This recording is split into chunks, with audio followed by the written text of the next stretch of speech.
Boa noite a todos, todas. Hoje, dia 2 de março de 2026, estamos, felizmente, retornando com o Papo de Cinema. Eu, particularmente, já estava com saudade desse espaço aqui. Você vai gravar? Você esqueceu de ligar. Não, já está gravando, já. Está gravando? Ah, então tá. Tá.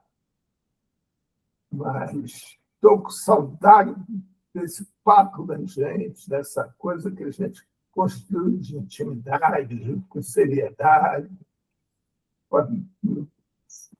Saudade disso. E hoje, nesse reinício, né, nós temos duas questões a serem tratadas. Primeiro, uma questão que eu queria dividir com todos, que é a dinâmica que a gente vai querer impor a esse 2026. Se é aquela mesma dinâmica que vem acontecendo até aqui, da gente abordando temas conforme os temas acontecem em nossas vidas e também conforme eles mobilizam a gente, né, no interior, ou se nós vamos montar sequências dentro do mesmo tema para poder aprofundar o tema, etc. Mas vamos deixar isso em segundo momento, para todos poderem ir pensando um pouco nisso e ver se mais gente chega. O tema que eu pensei hoje é um tema que está mais do que em cima da mesa, né? A gente está vivendo um caos social, né, que é algo que estão todos assustados. Não existe país no mundo que esteja dando conta da demanda da população por atendimento de saúde mental. Nenhum país está conseguindo. Nós temos no Brasil, por exemplo, índices completamente assustadores em todos os setores. Não existe setor que não apresente índices realmente que deixaram todos nós de cabelos em pé. Principalmente entre os profissionais de saúde mental, porque com a chegada da internet, a profusão que existe de informações circulando, também surgiram uma série de informações a esse respeito, né, sobre a questão da saúde mental. E aí o caos está se instalando também de profissionais de saúde mental, tentando encontrar causas e efeitos e respostas para tudo que vem ocorrendo. Mas os fatos eles são tão contraditórios que deixam todos preocupados. A grande pergunta que está no ar é: e agora? Né? Se não, vejamos só. O Brasil vive a seu período com o menor índice de procura de emprego, ou, como prefere o governo federal, de desemprego. Mas, por outro lado, a população em situação de rua cresce assustadora. E hoje a gente encontra nas ruas do Brasil e também de todo o mundo pessoas qualificadas, né, com nível superior, que estão nas ruas. Por outro lado, né, o índice de miséria também está caindo. Cresce também o índice de pessoas saindo da miséria, e miséria, principalmente da miséria absoluta no Brasil. Mano, quanto mais a gente vai para o interior do Brasil, mais o quadro é assustador, porque principalmente a questão das drogas e da criminalidade no Brasil também estão crescendo muito. Oficialmente, 20% do território brasileiro é governado por comandos paralelos, por milícias. Quem estuda isso profundamente diz que é muito. Agora, você imagina o impacto de um quilombo no interior do Maranhão, que tem que pagar aluguel para a milícia, ou a cocaína, o crack chegando entre os anombanos, levada por garimpeiro. Como é que faz? Aí para pensar e fica todo mundo discutindo, né? Todo mundo de droga por população de rua, esquecendo que a elite brasileira é a segunda maior consumidora de cocaína. Todo mundo só perde para o norte-americano. A ponto, de novo, que foi feito um estudo pela Universidade Federal de Florianópolis, nas águas da Lagoa da Conceição, e se descobriu que o índice de contaminação das águas da Lagoa da Conceição, um dos principais pontos turísticos de Florianópolis, está tão contaminada que a Secretaria Estadual de Saúde recomendou que não se coma nenhuma espécie de pescado, espécie na Lagoa da Conceição, e nem que se tome banho em suas águas. Agora, contaminadas, sabe por quê? Por medicamentos ansiolíticos e por cocaína. E aí vem uma questão que ela fica mais gritante ainda. Porque a mesma população que cheira cocaína é a que toma medicamento ansiolítico. Ou seja, ela toma cocaína e depois vai tomar medicamento ansiolítico. E você pensa, não, isso aconteceu no Florianópolis? Pois é. Aqui no interceptor oceânico do Rio de Janeiro, da cidade do Rio de Janeiro, fizeram um estudo dos peixes que vivem no entorno do interceptor oceânico. O resultado foi que se encontrou um índice de cocaína em tubarões assustador, ali do entorno do interceptor oceânico. Inclusive, esses pesquisadores levantaram a hipótese de alguns que não saem dali, hoje em dia eles estão ali, vivem ali, exatamente, em busca da cocaína. Aí vocês vão dizer, não, Rio de Janeiro e Florianópolis, pois é, São Paulo também. Alguns pontos da costa de São Paulo também está acontecendo. Se você for, então, nas plataformas de petróleo e fizer estudos sobre droga no esgoto das plataformas de petróleo, você vai ficar assustado. Aí fala, não, tá bom, Paulo, mas essa coisa da droga, sempre tem que cair na droga, remédio ansiolítico. Pois é, pois o índice de suicídio de crianças e adolescentes está batendo recorde todo dia no Brasil. E não são crianças nem adolescentes problemáticas, sintomáticas, ou com qualquer desvio social. Não, são crianças normalmente, bons alunos, queridos pelos amigos. São crianças e adolescentes que têm ótima relação com suas famílias. E para-se para pensar, de onde que vem isso? Um estímulo de uma criança de 8 anos se suicidar. De uma criança de 12, de um adolescente de 15, 16 se suicidar. Só um exemplo, eu já citei aqui algumas vezes, vou lembrar a vocês. Piauí tem um índice de suicídio de crianças e adolescentes que é o dobro do resto do Brasil.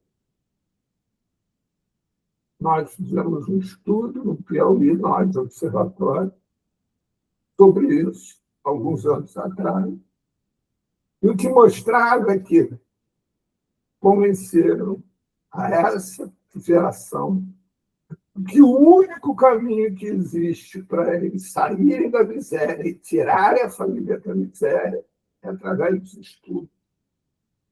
Então, criança piauiense, o adolescente piauiense, as famílias piauienses escolhem um dos seus filhos e investem tudo que tem na formação daquela pessoa, daquele integrante, esperando que aquele integrante que vá depois, né, alcançar níveis de escolaridade que ninguém na família os tem, ao retornarem, tire a todos da miséria. E as crianças se empenham.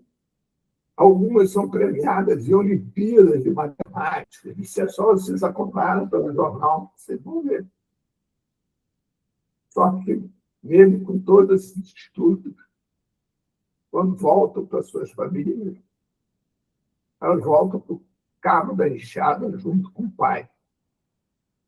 Eles não conseguem colocação na sociedade, não conseguem trabalho. Mesmo aqueles que têm ingresso na universidade acabam se suicidando. Se sentem responsáveis por a família ter investido tudo que investiu neles e ele representar o retorno divino. Quem se para para pensar, mas é eu onde está isso, né? Como é que faz isso? Isso é no Brasil? Não, isso não é só no Brasil. Há um tempo atrás também, eu também já comentei isso aqui, nós do Observatório fomos convidados pelo governo escocês para fazermos um estudo com jovens escoceses que estavam apresentando distúrbios no seu aparelho digestivo devido à ansiedade. Esses jovens tinham um excesso de informação a tal ponto que eles não sabiam o que fazer da vida. Não sei se vocês, alguma vez na vida, já se deram ao trabalho para ver o mapa das opções de gênero que existem. É uma coisa que eu não sei nem me orientar daqui, tal a diversidade de opções que existem. Aquelas coisas de 20, 30 anos atrás, que eram 3, 4, 5, se fala LGBT. Não. LGBT agora tem acompanha uma sigla que forma quase que um código Morse. Aí você pensa como é que uma criança de 15, 16 anos vai escolher o que é da vida dentro daquilo. Ou essa criança que recebe informação a respeito da inteligência artificial e descobre que surgirão novas profissões e que outras deixarão de existir no prazo de 5 anos. Vou dar um exemplo para vocês. Vocês se lembram daquele vale que tinha lá nos Estados Unidos, eu esqueci o nome, que era o Vale da Informática, que todo mundo que ia para lá... Vale do Silício. Isso. Obrigado, Érico. O Vale do Silício. Pois é. Hoje é um dos lugares com maior índice de desemprego nos Estados Unidos. Muitos daqueles especialistas que tinham a expectativa de ficar riquíssimos estão dirigindo Uber. Nada contra o motorista de aplicativo, qualquer coisa do gênero. Só o que eu estou querendo colocar é que essas pessoas que se achavam as exceções das exceções, e por causa disso, brevemente estariam bilionários, não é uma realidade. A inteligência artificial está acabando com o emprego deles todos. E assim, a inteligência artificial está acabando, ou está com a perspectiva de acabar de emprego, de coisas que há pouco tempo eram inimagináveis. A China, há pouco tempo atrás, inaugurou um hospital onde você entra e sai com todos os medicamentos. Se tiver que fazer cirurgia, você faz cirurgia, pequena cirurgia, você faz cirurgia, e etc., exames e tudo mais, sem ter contato com nenhum ser humano. Tudo através de robô. Você vai lá numa máquina, dá o dedo, dá não sei o quê, que depois se encaminha para não sei aonde, para não sei aonde, para não sei aonde. E como que faz para você conseguir estabelecer uma relação social dentro dessa sociedade que vive, claro, em termos macros, problemas como aquecimento global, onde a expectativa é que a gente chegue em 2050, com a Amazônia deixando de existir, vai virar um imenso lago salgado, sem, obviamente, floresta.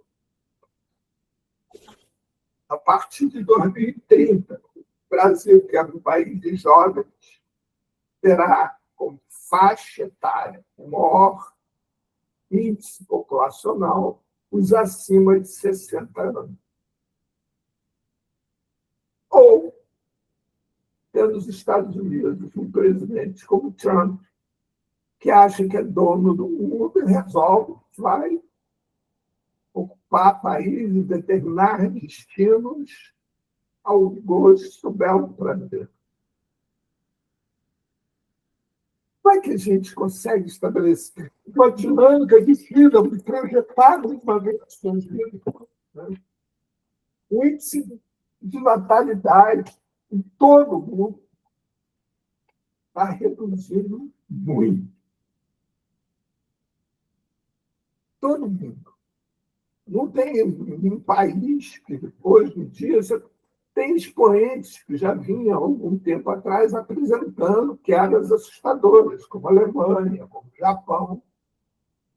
Mas hoje, inclusive, no Brasil, o índice de natalidade no Brasil era esperado para ter esse índice de natalidade só em 2040. Já temos. Quem faz isso? Como é que faz uma criança que está numa escola, criança entre 10 e 16 anos, que vai para a escola aprender, se escreve essa, com 2 S, ou com C cedilha, e aquilo para ela interessa. O cara chega no computador, ela escreve, o computador vai corrigindo tudo que ela precisa ser corrigido, ele corrige. Ou que tem que aprender a extrair raiz quadrada de 395, coisa que nenhum de nós aqui sabe, se quer que temos presentes 3 em dinheiro. Nenhum dos 3 sabe extrair raiz quadrada de 395. Aposto. E aí? Como é que se estabelece essa possibilidade de relação? Como é que você vai, uma criança de 8 a 16 anos, que para mim que tem 71 anos, são todos crianças, o índice de suicídio crescendo muito, para pessoas que estão chegando na sociedade, estão fazendo exatamente a passagem das suas casas, do convívio familiar para o convívio social. E desistem antes mesmo de começar. E, repito, não são crianças que têm desajuste social. São crianças que, dentro daquele padrão que nós conhecíamos, né? Dentro daquele padrão que a gente achava ótimo, estão lá, incluídos. E, por isso mesmo, elas se suicidam. Não conseguem perceber.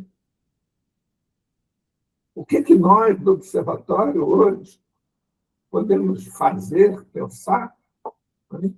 Quando o poder público continua pensando como se estivéssemos 40, 50 anos atrás, pensando que, por exemplo, a população de rua vai se resolver montando restaurantes solidários.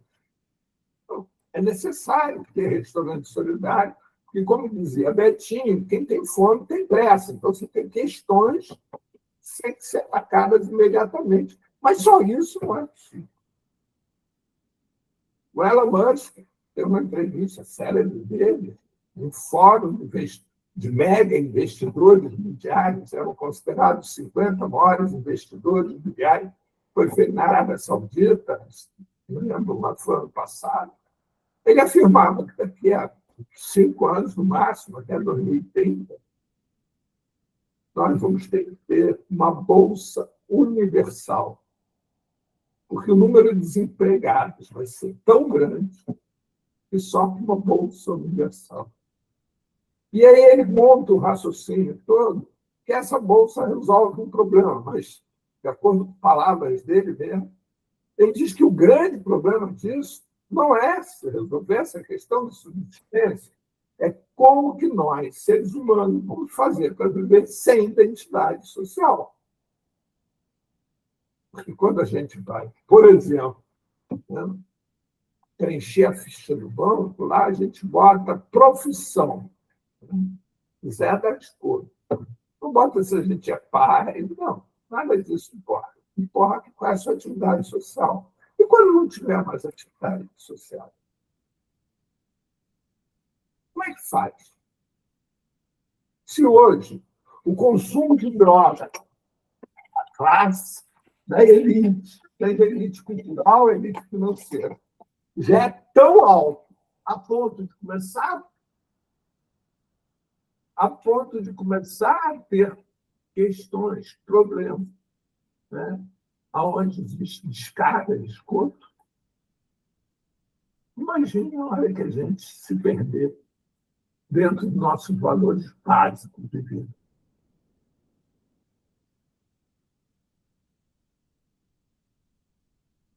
Quem pode ter um mínimo de sanidade mental dentro de um quadro social dele e que se espera, né? E que se estimula que esse regime social que nós vivemos é um regime justo.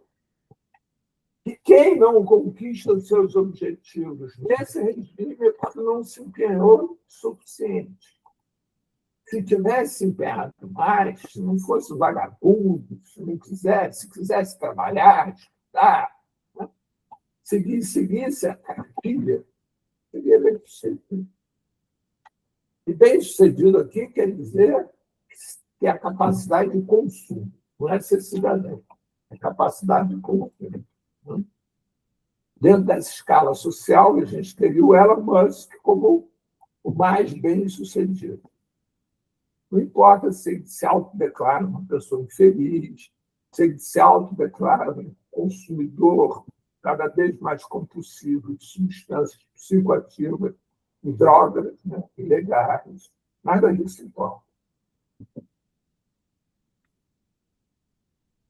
Como é que faz? E mais do que como é que faz, já estava mais do que como é que faz, como é que nós somos, né, que estamos nos propondo estar aqui hoje e, de novo, iniciando o ano, para discutir, refletir sobre isso e ver como podemos atuar nesse quadro social. Como é que a gente faz para poder a gente ter saúde mental suficiente para lidar dentro de uma sociedade doente? Como dizia Paulo Freire, numa sociedade doente, o sinal de saúde é ser doente. Porque aqueles que são considerados são, na realidade, estão doentes.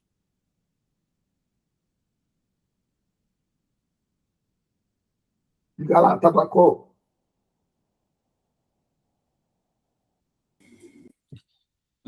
Bom, eu entendo tudo isso, mas eu vejo que a gente tem que buscar soluções. E, para isso, o ser humano, desde a pré-história, montou times. Aliás, cada um de nós é um time de um.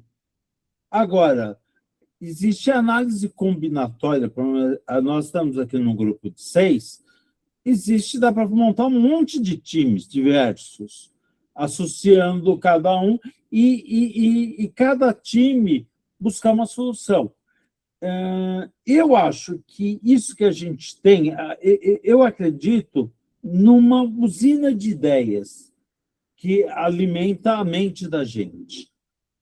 E que essa usina de ideias vai trazer soluções para você e para o time que você participa. E eu acredito no equilíbrio entre o indivíduo e o coletivo, ou seja, os times. Eu sou um indivíduo e tenho um coletivo, que é o planeta Terra. Todos nós temos isso também. E a gente tem que buscar o equilíbrio entre o bem-estar individual e o coletivo. Eu acredito que a gente está numa guerra cognitiva. Não sei se estou fugindo muito do assunto. Se eu tiver, você fala, Paulo. Então, que afeta a usina de ideias, afeta até se você consegue se mexer. Teve uma época, em 2010, que eu tive uns problemas com a internet, eu participei muito de redes sociais.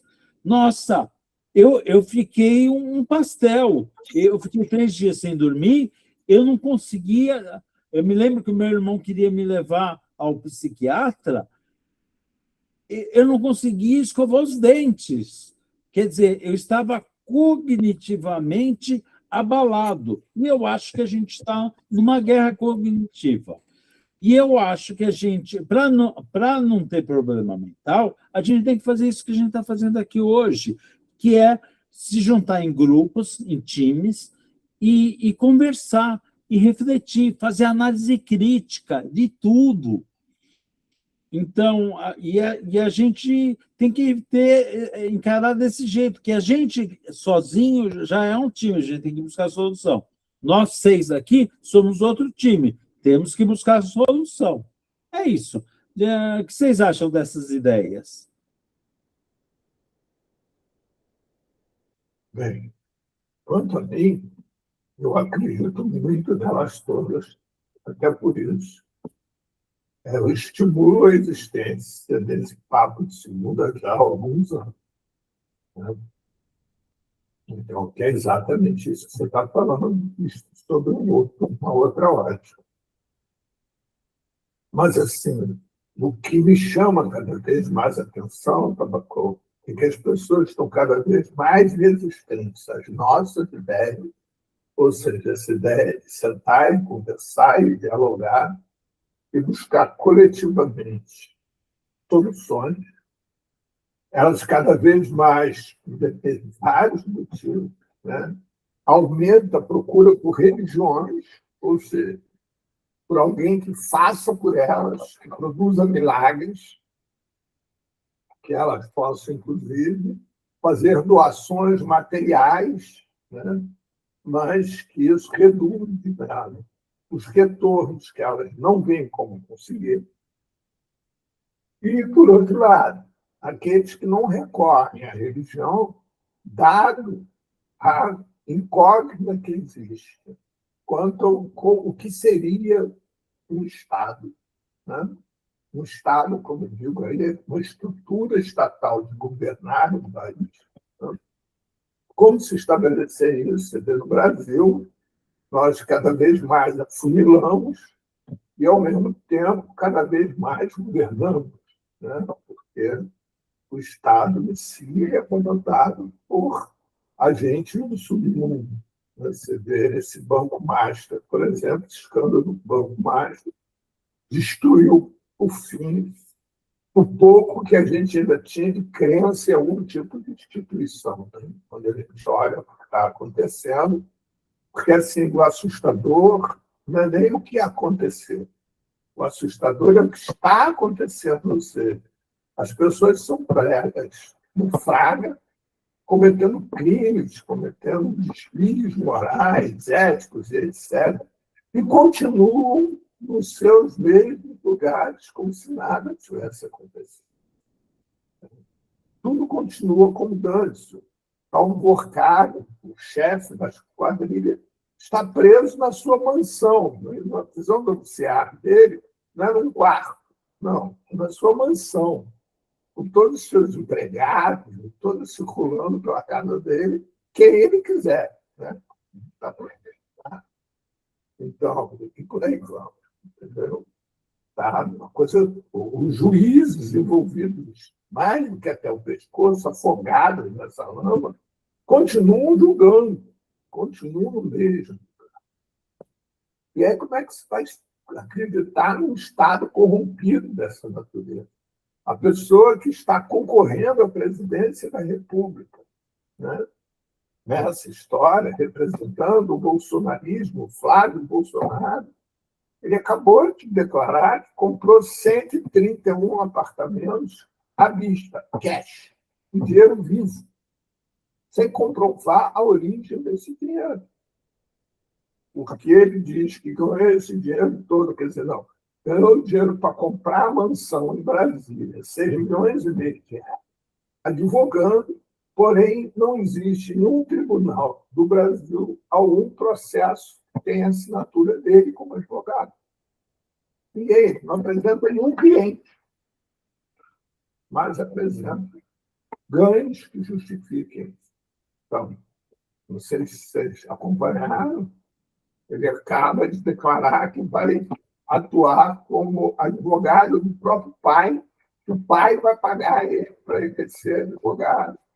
Isso nada mais é do que justificar o pai, justificar, né, o imposto de renda do filho que está concorrendo à presidência da República.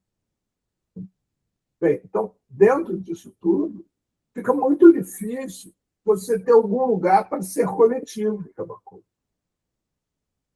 Porque, assim, as estruturas sociais são corrompidas de tal maneira que aqueles que se juntam aos grupos e começam a se formar em grupo, um olha estranhamente para o outro. Olha logo pensando assim, mas o que esse cara quer de mim? Por que esse cara está fazendo alguma coisa?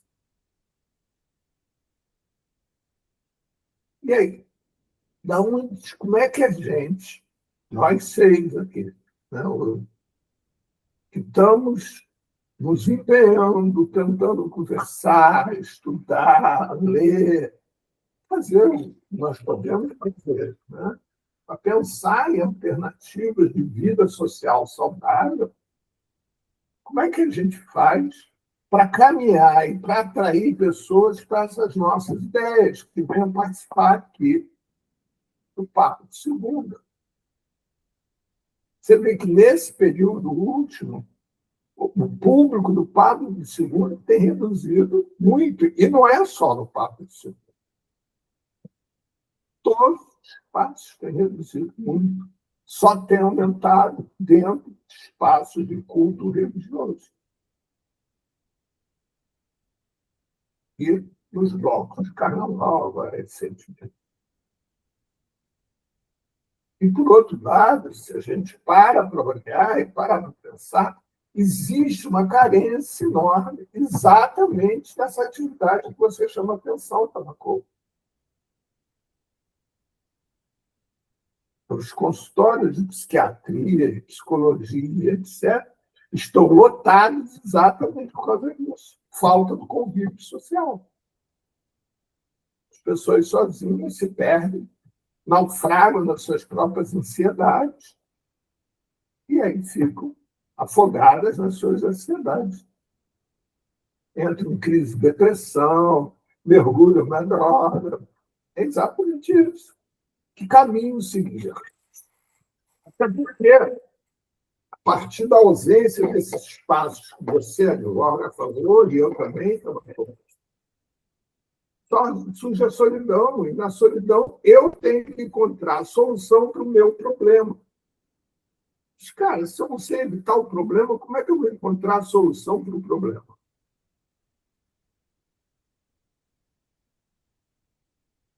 Se a sociedade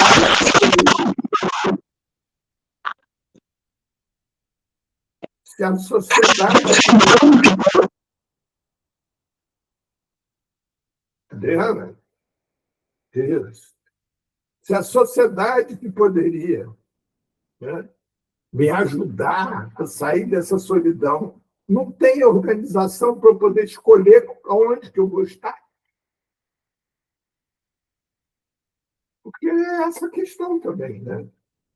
Eu não encontro éticas similares, porque as éticas se perderam.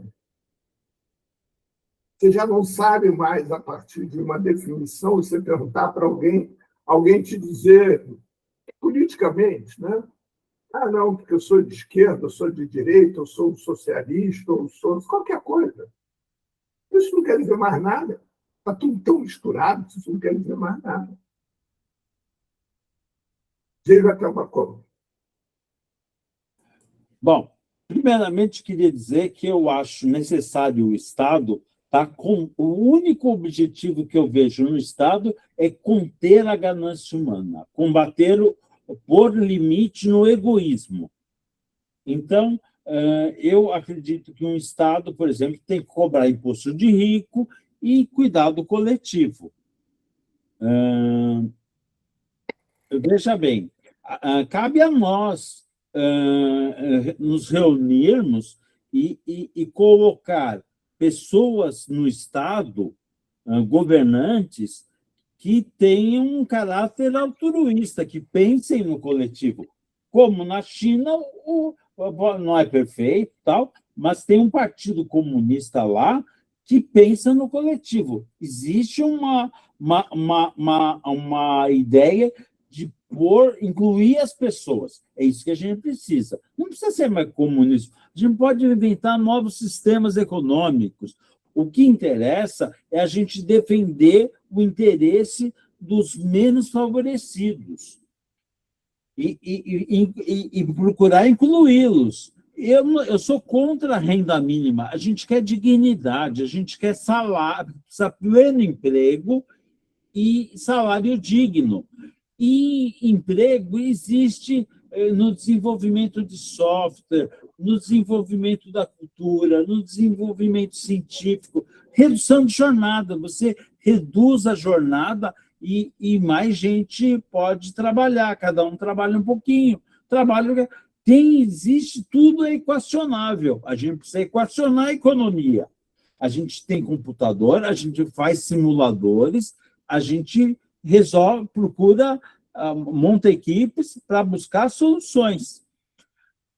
Quer dizer, o problema é não ter um Estado contaminado com a corrupção. Então, realmente a gente precisa testar as pessoas, eleger pessoas com compromisso na defesa dos menos favorecidos. E cobrar, tem que cobrar. E a gente tem que se juntar em grupos, fazer muitos times, e esses times têm que defender o interesse dos menos favorecidos. Porque os ciclos já estão resolvidos, eles estão dentro do muro deles lá e estão indo até para Marte. Então é isso. Tabaco, olha só. Essa sociedade que você apregoa como sendo aparentemente o remédio, ela existe algo muito próximo. Né? A gente pode dizer que os países nórdicos, Finlândia, Suécia e Noruega, elas têm regimes sociais muito interessantes. A Noruega, por exemplo, atualmente, é proibido você trabalhar mais do que 30 horas por semana. Ou seja, você só pode trabalhar 6 horas por dia. E agora estão discutindo no parlamento a redução da jornada de trabalho, de 4 dias, ou seja, de 24 horas por semana. Além disso, também, você tem um salário, né? Uma bolsa, né? Salário, uma renda mínima da Noruega, que te permite um padrão de vida bastante razoável. Acontece que o índice de suicídio lá é muito alto. O índice de pessoas que consumem, principalmente álcool, é altíssimo. Esse padrão não garantiu a eles o índice de felicidade que se imaginaria. Se a gente for para esse possível padrão de índice de felicidade, a gente vai encontrar isso mais próximo possível, são dos povos que menos entraram em contato com as sociedades judaico-cristãs ou com a tecnologia. São povos africanos, são povos da Amazônia, são povos esquimós, né, que têm uma vida extremamente simples, muito comunitária, mas extremamente simples. As tribos amazônicas, pouco contato têm, ou contato não tem com a nossa civilização, são compostas de 200 a 250 membros. Tem, em média, se não me engano, 40 anos de vida. Mas isso não nos satisfaz. Certamente, se a gente fosse integrante de uma tribo amazônica dessa, nenhum de nós estaria vivo.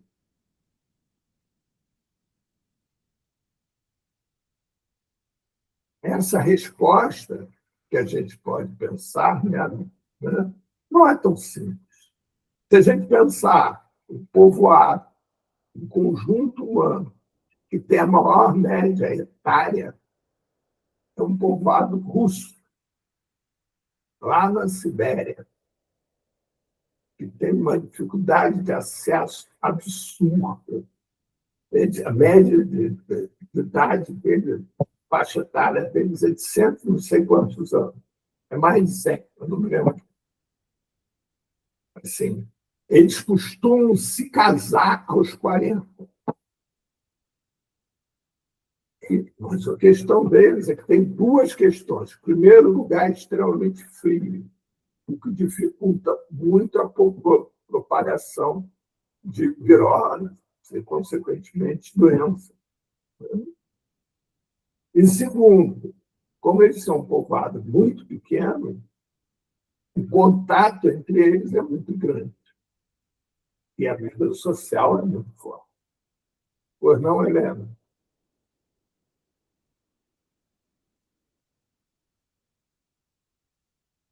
Helena, você está sem som. Pronto.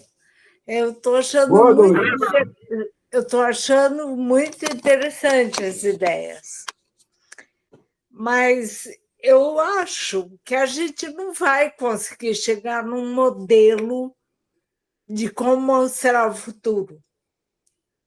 Dizem que quando se inventou o carro, foi pedido um estudo sociológico de quantos carros existiriam, e a resposta do sociólogo foi de que seriam muito poucos, porque pouca gente ia querer ser motorista profissionalmente, né?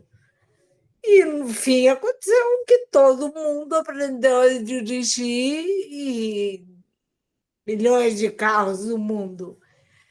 Então, acho que o que nos resta é fazer o melhor que pudermos. Essa ideia das equipes muito boa. E eu acredito que voltaremos a um modelo mais comunitário, mas não necessariamente precisa ser igual ao dos povos indígenas ou dos povos africanos. A gente vai encontrar uma resposta, mas vai ser difícil agora a gente imaginar esse modelo. Ele vai se desenvolver.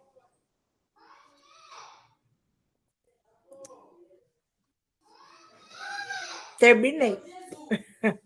Olha, Helena, eu concordo integralmente com você. Eu concordo integralmente com você, Helena. Mas, assim, existe uma ambição, pelo simples fato de nós estarmos aqui reunidos, né, demonstra que nenhum de nós é uma pessoa simplesmente acomodada e se contenta em deitar na rede e esperar que a vida aconteça por si só. Né? Nós seis, de alguma maneira, queremos participar de tudo isso. Queremos participar da construção desse lugar que a gente tanto almeja. Sim. Né? Nós 6 somos 6 pessoas que, com certeza, não estamos aqui pela primeira vez na vida, no sentido de não estamos discutindo o que fazer. Né? Isso é uma inquietação permanente nossa. Eu, por exemplo, nunca me vi fora desse lugar na vida. Todos os momentos da minha vida eu tive nesse lugar. E a questão é, nesse momento, embora todos nós saibamos que as transformações que estão ocorrendo são tão grandes e tão rápidas que não permite que a gente encontre soluções ou se localize sequer, por outro lado, a gente tem uma necessidade de se localizar. Né? Onde eu vou morar, onde que eu vou ter relações de amizade, afetivas, nós vivemos disso. Principalmente nós 6 vivemos disso. A espécie humana vive disso, mas nós 6 nos alimentamos de afeto. O resto é supérfluo. Sim, mas você não acha que a gente já está vivendo isso com esse grupo, por exemplo, do Papa de Segunda? Cada um dá o melhor de suas ideias e estabelece um relacionamento com os outros membros do grupo. E assim em nossas vidas também. Então, acho que a gente tem que caprichar na vida para que daí se desenvolva alguma coisa boa. Então, tá lá. Então, vamos partir desse princípio, né? Tabacou e todos os demais. Né? E o que nós podemos fazer nesse momento é fazer o que estamos fazendo. E aí, qual seria a metodologia de trabalho a ser proposta para esse ano de 2026 do Papo de Segunda? Nós vamos continuar a partir de temas aleatórios ou vamos estabelecer espaços e temas para podermos abordar?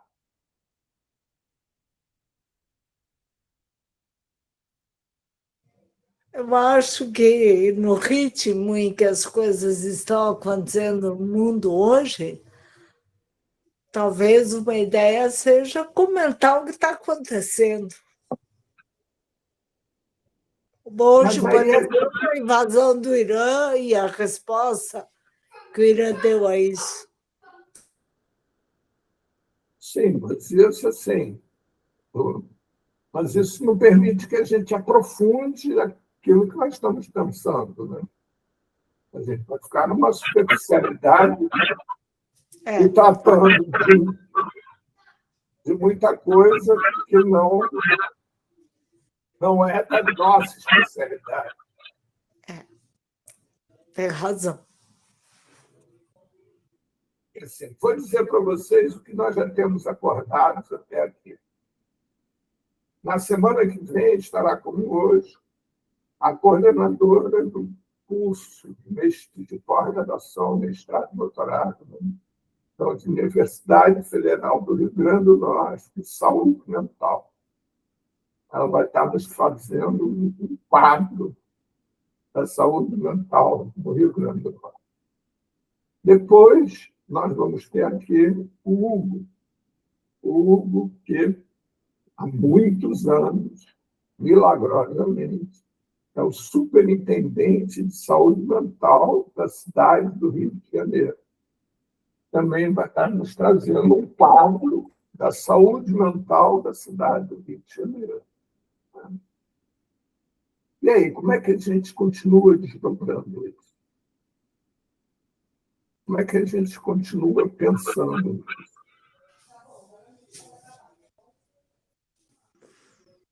Quem trabalha com saúde mental? Oi? Quem do grupo trabalha com saúde mental?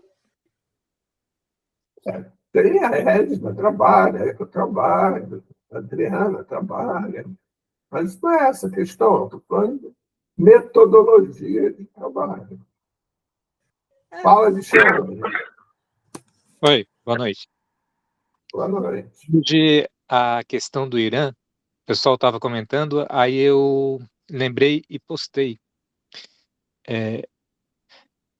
O modelo americano, para garantir a energia barata para eles, num dado instante, mas parece que isso historicamente, ele investe 1/3 do custo do barril de petróleo militarmente, para garantir o preço e a disponibilidade para eles.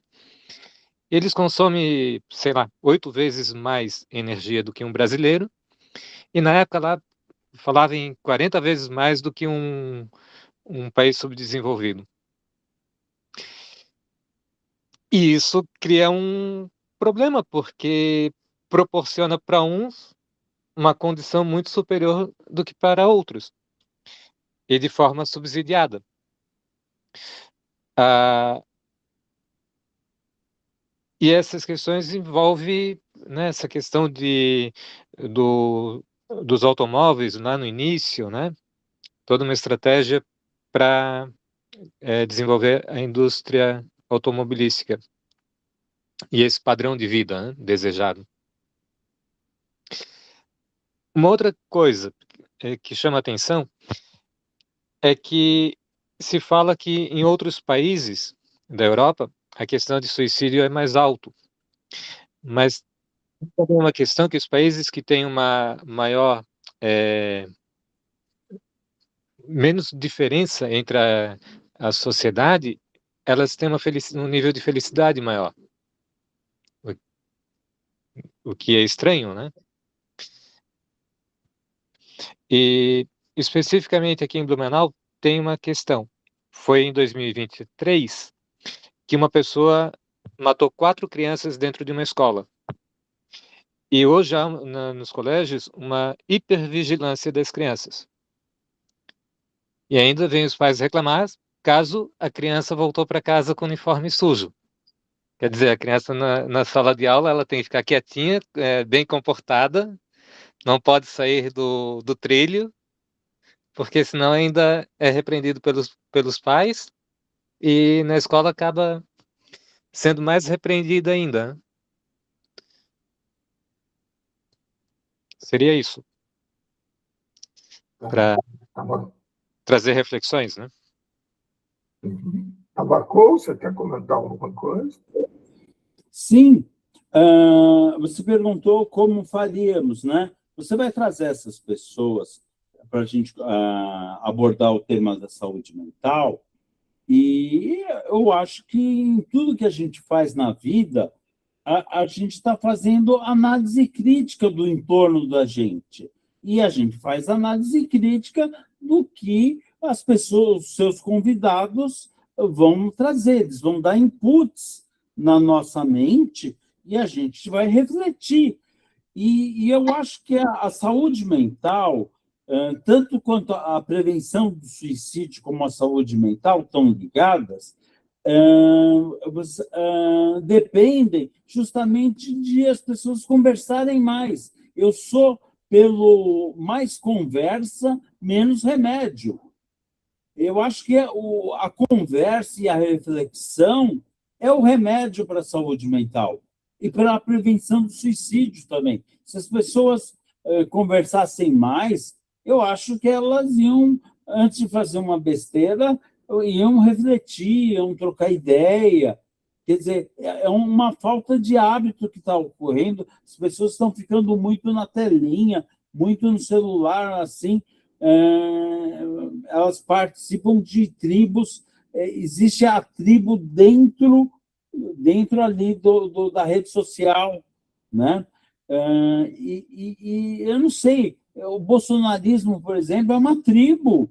A gente tem que pegar e fazer as pessoas que estão dentro das tribos assim, cegas, que perderam, parece que a racionalidade, a gente tem que despertar as pessoas.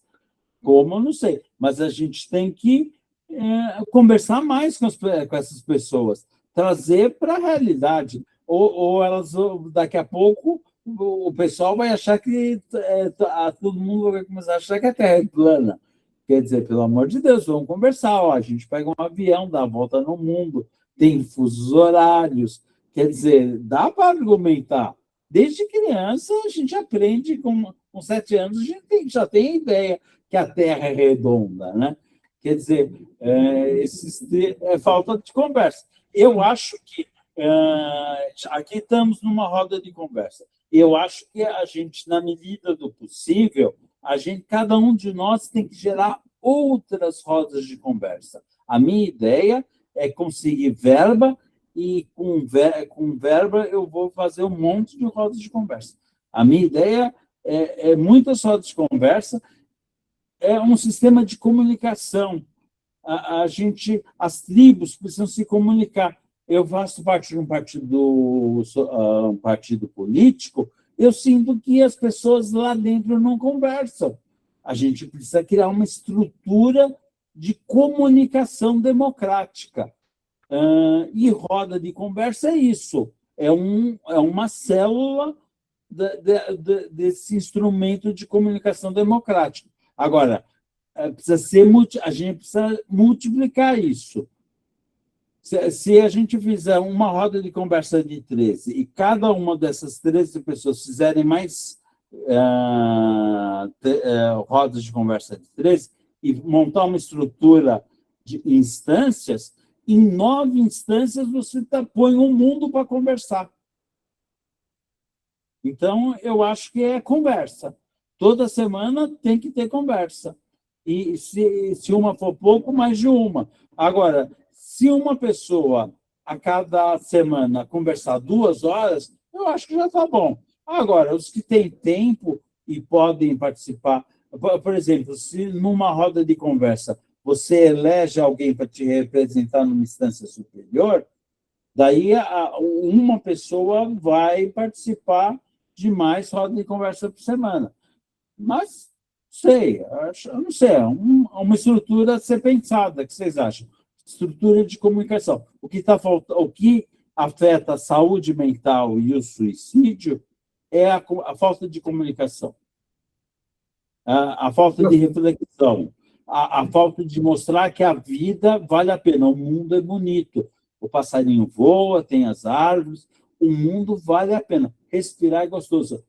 O ar é minha droga, me gera dopamina respirar.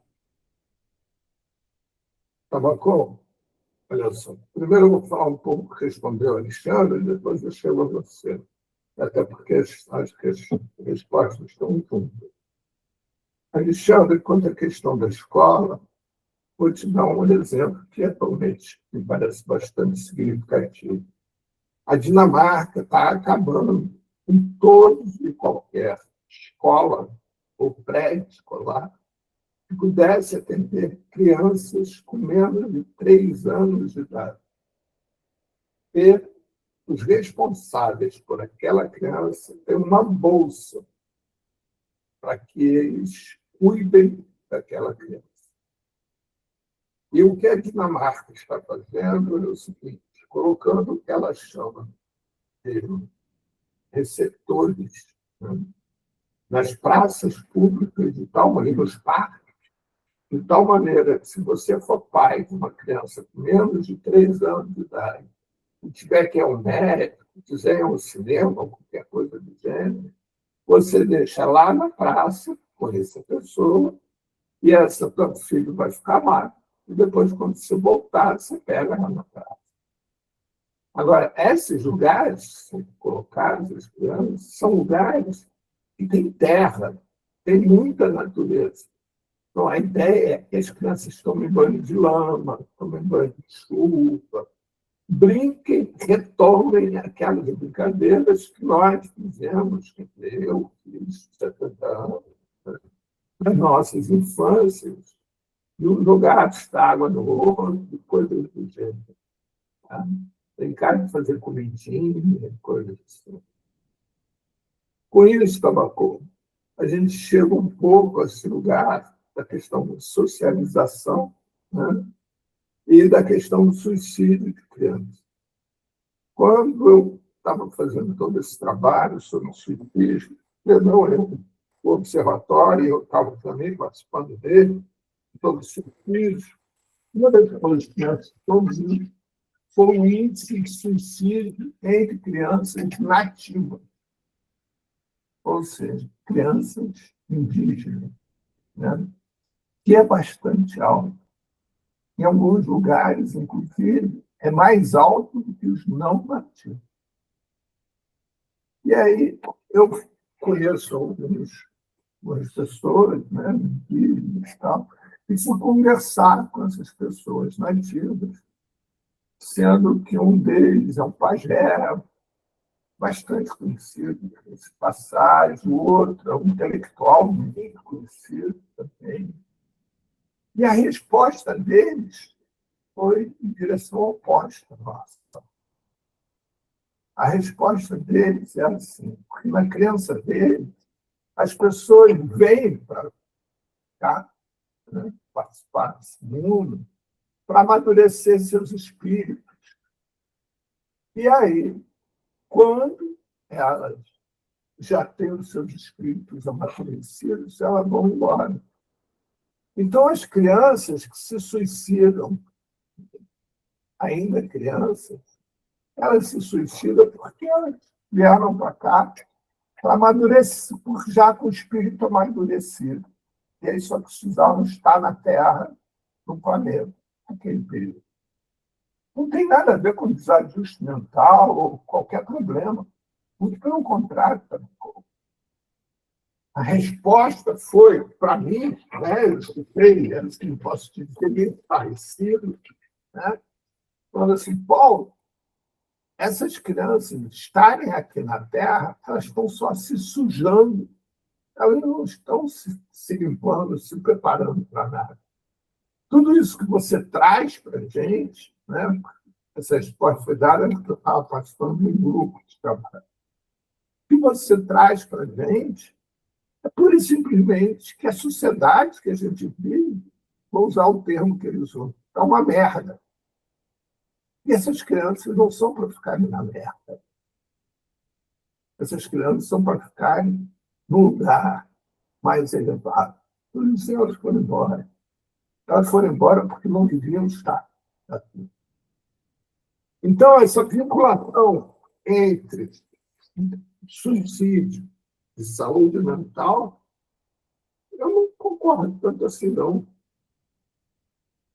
Você vê o caso dessa criança que vai, piauiense, que vai para a escola, estuda, e aí volta para sua casa, frustrada, porque fez tudo que achou que tinha que fazer.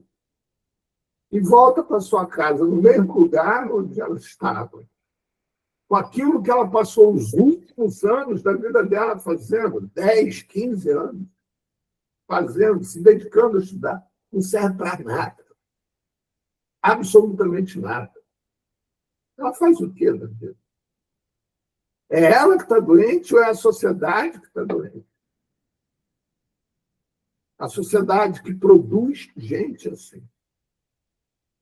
Como é que faz para lidar com isso, Babu? Porque se a gente começa a estabelecer quem está saudável e quem está doente, a gente incorre no mesmo erro dessa sociedade atual que produz isso. Né? Aquela velha história. Quem desporta da elite ou é criminoso ou é doente. Ou vai para o presídio ou vai para o manicômio. Não tem espaço para fala diferente. Você vê que, atualmente, o Trump está fazendo isso a nível de país. Os países que discordam da ideologia norte-americana, seus líderes estão sendo mortos. E aí? Como é que faz para você encontrar o mínimo de razoabilidade? Eu concordo contigo que essa aí é conversar, tá? Eu não estou discordando. Só estou querendo problematizar isso, porque a gente não pode incorrer no mesmo erro que a humanidade sempre incorreu, de achar que se a gente se reunir, por exemplo, quem vai para uma igreja está cumprindo o que você fala. Está se reunindo com outras pessoas, o que eu falo também. e semanalmente, durante um determinado período, está conversando com um grupo, está criando uma sociabilidade com um grupo, pedindo ajuda, inclusive, para um ser superior, segundo eles.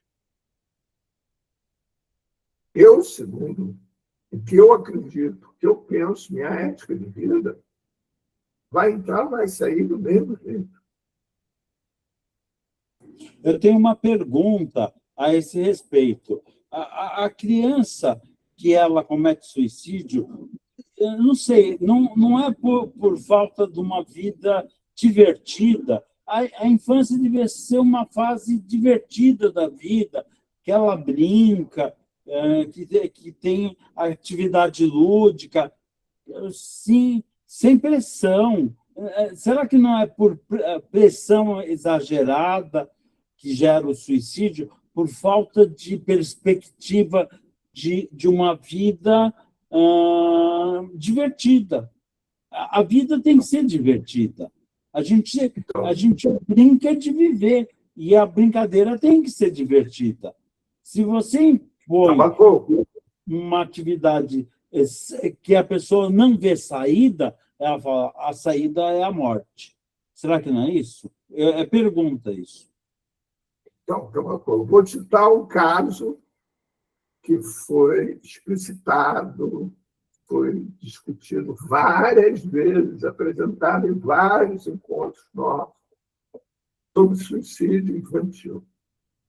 Uma criança que era de um quilombo no sul do Maranhão, cujo tinha o patriarca, né, que era o avô, que ainda era vivo, e a matriarca, que também era viva. Eles tinham tido só filhas, não sei quantas filhas, não me lembro mais, 5, 6 filhas. E aí vieram, essas filhas casaram e tiveram netos, só que não foi netos. Foram várias netas e um único neto masculino. Um só. Então, esse casal aqui em cima, patriarca e matriarca, né, os avós, tinham na sua linha hereditária um único neto. E, na tradição desse quilombo, iria assumir a posse dessa terra, não a propriedade. Né? O uso da terra, quem determinaria o uso, etc., seria exatamente esse neto, que era o único neto masculino. Dentro dessa terra deles, tinha inclusive um açude, que era o açude da região, que abastecia água para a região, e que eles criavam peixe. Uma forma ainda muito artesanal, mas criavam. Essa criação de peixe alimentava a região, inclusive. Eles viviam nesse quilombo, viviam de uma forma muito comunitária. Bem, essa criança se suicidou um dia com outro qualquer. Se pendurou, amarrou uma corda no pescoço e se suicidou na porta de entrada da casa. Assim, uma viga da varanda, ela se pendurou ali. Sem nunca, não deixou nenhuma queixa, nenhuma reclamação. Todos na família não sabiam o que levou ela a se suicidar. Era uma criança querida lá, pela família como um todo, né? Era uma criança querida na escola, muitos amigos, inclusive o campo de futebol lá da região era dentro dessa propriedade do avô, entendeu? Todos jogavam bola lá. O avô e a avó tiveram mais de uma vez presentes aqui no nosso encontro. Ninguém tinha nenhuma ideia. As irmãs dele, ele era um caçula, as irmãs dele não tinham nenhuma ideia do porquê eles. E, assim, todos que vinham relatar sobre a morte dessa criança choravam compulsivamente, saudade. Entendeu? Então, se você começar a percorrer, né, e escutar essas histórias, não sei se você se lembra, foi no ano 2024. Né? Nós ficamos um tempo discutindo sobre o suicídio de crianças e adolescentes, com parentes presentes, etc. Cara, são histórias completamente assustadoras. Porque é isso, você não tem, entendeu? Você não encontra assim, não, são pessoas, crianças deprimidas, crianças que vinham deprimidas, ou tinham brigado com o namorado, ou o time perdeu no campeonato, nada disso. São crianças felizes, tá bom? Só a grande maioria. Que não apresentam nenhum, pela descrição, nenhum distúrbio mental. Esse menino do Maranhão, né, eu acabei avançando um pouco mais, conversei com o pessoal lá da Secretaria de Saúde lá desse município, né, porque tinham mais, agora não lembro quantas crianças haviam se suicidado, elas tinham feito entrevista com as famílias. Uma das crianças que se suicidaram, as famílias apresentaram qualquer indicação do que estava acontecendo. Esse menino que eu relatei aqui, olha, o relato do avô, eu chorei junto com o avô, escutando o relato dele. Foi algo muito, muito comovente. Ele falando quem ele ia ensinar o que ele tinha sabido aprender com a vida.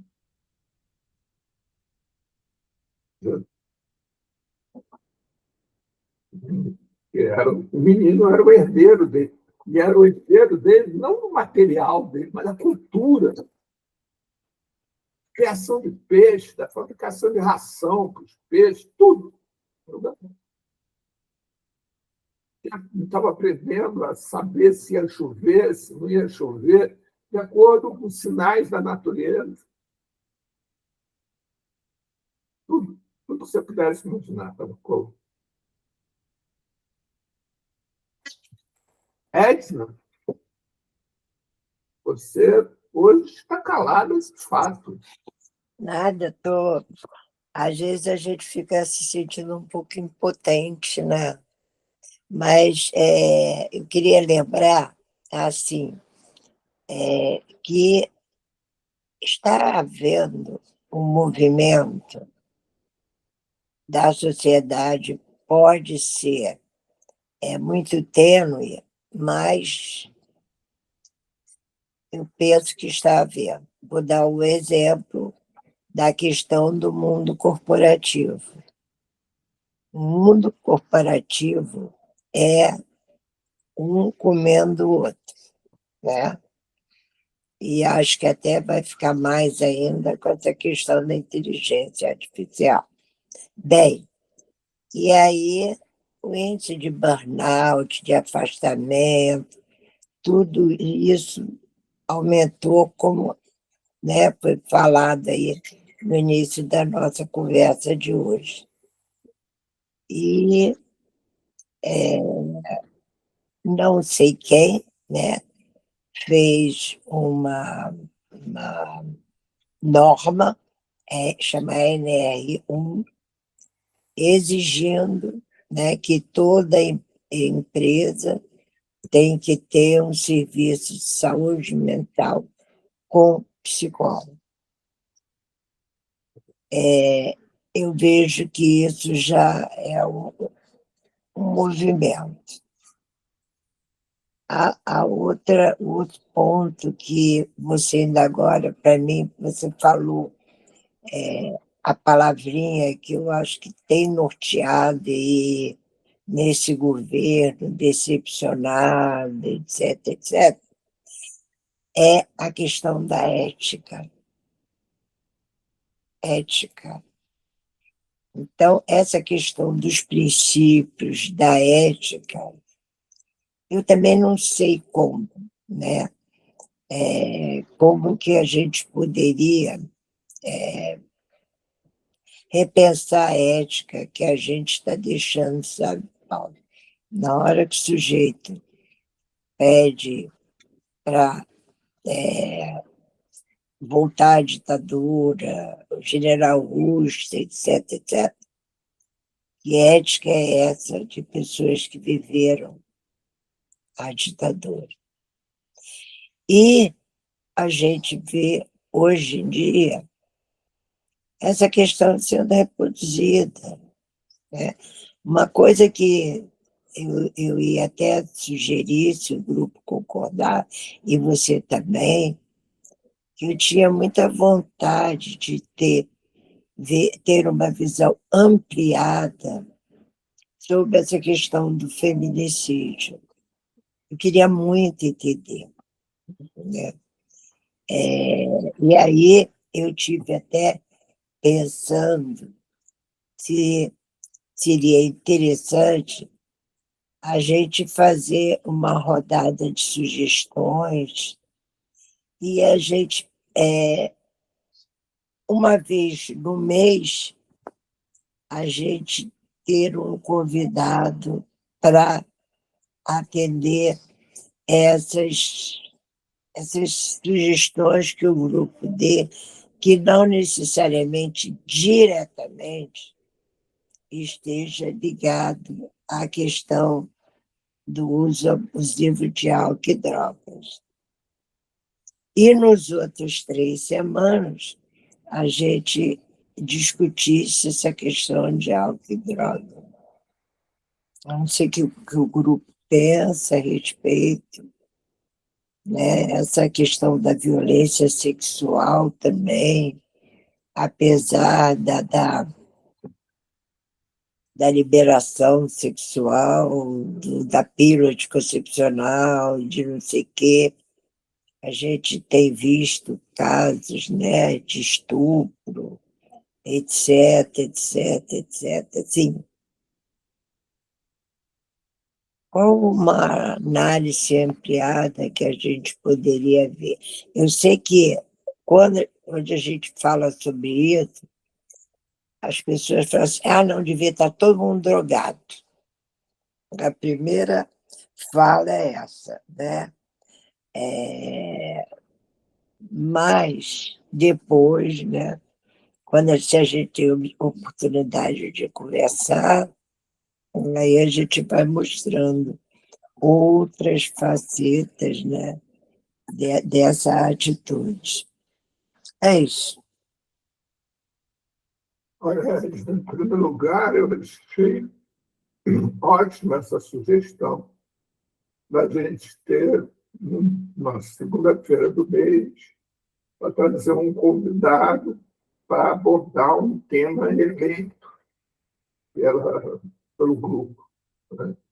A gente pode fazer essa votação até lá no próprio grupo mesmo, anotando a votação e vai, o tema e vai fazendo a votação. Inclusive, como primeiro, eu proponho exatamente o mesmo tema que você, né? Essa matança que está acontecendo, né, das mulheres, do feminicídio. Então, já fica delicado, né?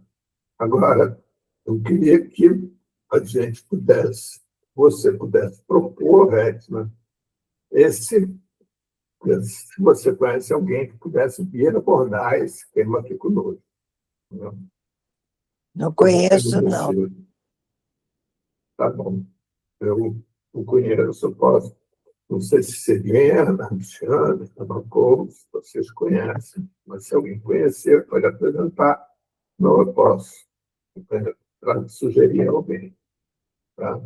Então, essa é a primeira questão que eu acho do que você falou, Edson. Quanto à questão da questão sexual, que é o tema, né? Nós estamos vivendo nesse momento algo que a mídia não está propagando muito, mas é um caso absurdo de uma aluna, um colégio muito conhecido aqui no Rio, de um colégio frequentado pela elite carioca, absolutamente tradicional, o Colégio Santo Inácio, que sofreu um estupro coletivo de amigos ou de outros garotos da própria sala. Eles estão acompanhando isso. Uma coisa completamente absurda. Um grupo de crianças, adolescentes marcaram estudar na casa de um deles. Ela era a única menina que foi estuprada por todos os outros meninos. Tá? Em primeira página, tudo quanto é jornal, sempre de uma forma pequenininha. Eu vou transcrever lá para o grupo para vocês poderem ver, que é uma coisa absurda. Né? E aí eu acho que a gente tem que poder parar para pensar que sociedade é essa que produz adolescentes que se satisfazem em promover um estupro coletivo de uma menina que divide a sala com ele. Oi, Adriana, que bom que você voltou. Então, Adriana, só para você saber o que estávamos falando aqui, é o seguinte: a TED fez uma proposta que é uma segunda-feira por mês nós tenhamos um tema que seja sugerido pelo grupo como um todo. Né? Esse tema, essa proposta foi até aqui, pelo menos, aprovada, e a ideia é que a gente faça isso, anote lá no grupo, né, a proposta, e se tiver alguém para abordar o tema, que sugira também essa pessoa. E outra questão que Edson nos trouxe foi a questão de que, embora estejamos vivendo um momento de aparente aceitação às diferentes opções sexuais de cada um de nós, né, estamos também vivendo momentos de extrema violência relativa à questão sexual. Por exemplo, eu estava citando o exemplo de um caso que está acontecendo nesse momento, de uma aluna do Colégio Santo Inácio, que sofreu um estupro coletivo de outros alunos da mesma sala que ela, lá no mesmo Colégio Santo Inácio. Eles marcaram de estudar na casa de um deles, e ela era a única aluna, a única menina, e passou por um estupro coletivo. Assim, a ponto dela ficar toda machucada, cheia de marcas, uma coisa horrível. Porque ela sofreu agressão física, foi algo horrível. Bem, então, dentro disso, a gente então fica com essas... Eu já vou adotar esses dois temas, lá, deixando lá esses dois temas, sendo que esse tema, gente, da questão do feminicídio, né? Eu vou tentar marcar, ver se quem eu conheço está disponível, tem disponibilidade e tal, né? Para a gente marcar esse papo entre a gente. Tá? Alguém tem alguma outra dinâmica a propor, como essa da Edna, por exemplo? Olha só, uma outra dinâmica que eu já pensei, já fiz aqui, inclusive algumas vezes, é passar um filme e nós debatermos aquele filme. Escolher um filme. Eu, por exemplo, acabei de ver um filme belíssimo, né, que é um filme sobre Shakespeare. Muito bonito. Né? Vi um outro filme também, que é um filme sobre George Orwell, que é o autor de 1984. O título do filme é George Orwell, esqueci agora o que é. Mas Jorge alguma coisa, 2 mais 2 igual a 5. Belíssimo também. Então, obviamente, sim, tem cartaz, não tem como passar aqui. Mas tem uma quantidade enorme sobre temas que a gente aborda aqui, que a gente poderia passar nesses filmes aqui. Ou a gente escolher um livro, e a partir desse livro a gente ir lendo o livro coletivamente. É um livro que a gente vai lendo aqui e debatendo. Combina nós. Próximo faz uma vez por mês, né? E aí, a próxima vez, vamos ler até a página tal, até a página 50. Aí todo mundo lê até a página 50. E aí debate aqui sobre aquele livro, tá? Leitura coletiva. É extremamente rico. Eu já participei de alguns grupos assim, e é extremamente rico. Né? Então, temos algumas alternativas.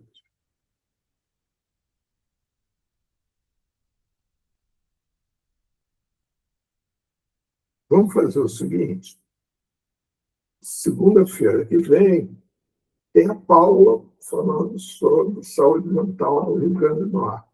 Né?